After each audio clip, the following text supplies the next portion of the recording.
ఏంటే పొద్దుకి ఎంతవరకు పడుకోండావు? టైం ఎంత అయింది? కనీసం లేచి టీ పెట్టిద్దామని కూడా కొంచెమన్నా ఉందా నీకు?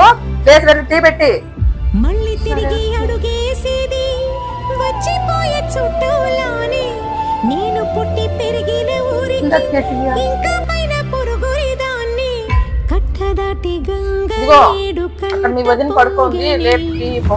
సరే ఎంత యాతనో ఎంత గుండె కోతనో వదినా వదినా పెంచుకున్న పిచ్చిన దూల మిరిగి భుజముపై పడిన పిడుగు పాటిది ఇంత కన్న నరకమే లేదు జన్మ. తీయనమ్మా.